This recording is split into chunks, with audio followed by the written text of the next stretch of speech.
বাবা, আমার নামাজে একদম মনোযোগ থাকছে না। নামাজ পড়তে গেলে শুধু খেলাধুলার কথা মনে পড়ে, আর মনে হয় আমার কোন বন্ধু যেন আমার ডাকছে। হ্যাঁ বাবা, আমারও নামাজে মনোযোগ থাকে না।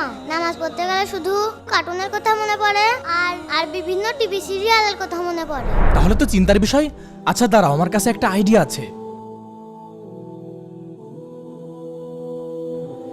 এই দেখো, আমার কাছে 2 গ্লাস পানি আছে। তুমি একটা নাও, তুমি একটা নাও।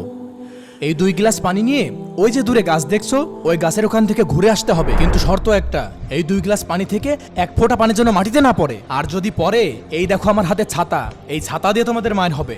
আচ্ছা ঠিক আছে। ঠিক আছে বাবা। ঠিক আছে, হটো।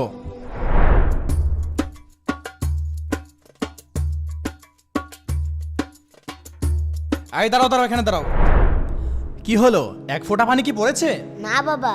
তুমি যখন গ্লাস হাতে করেছিলে, তুমি কি আশপাশে কাউকে দেখেছিলে? না বাবা, আমার তো সম্পূর্ণ মনোযোগ এই পানির দিকেই ছিল। আর তুমি যখন গ্লাস হাতে করে হাঁটছিলে, তোমার কি মনোযোগ নষ্ট হয়েছে? না বাবা, আমার তো সম্পূর্ণ মনোযোগ এই পানির দিকেই ছিল। কারণ কি? বাবা, তুমি ছাতা হাতে করে আমাদের সাথেই ছিলে। 1 ফোঁটা পানি বলে তুমি আমাদের ধরে পিটুনি দিতে, সেই ভয়ে আমাদের মনোযোগও নষ্ট হয়নি, 1 ফোঁটা পানিও পড়েনি। তাহলে বুঝলে, এভাবে যদি তোমরা নামাজে মনোযোগ দাও, আল্লাহকে ভয় করো, তাহলে নামাজের মধ্যে খেলাধুলার কথাও মনে পড়বে না, আর কার্টুনের কথাও মনে পড়বে না। বাবা, আমরা বুঝতে পেরেছি, আজ থেকে আমরা মনোযোগ দিয়ে নামাজ পড়বো। আচ্ছা ঠিক আছে, দাও।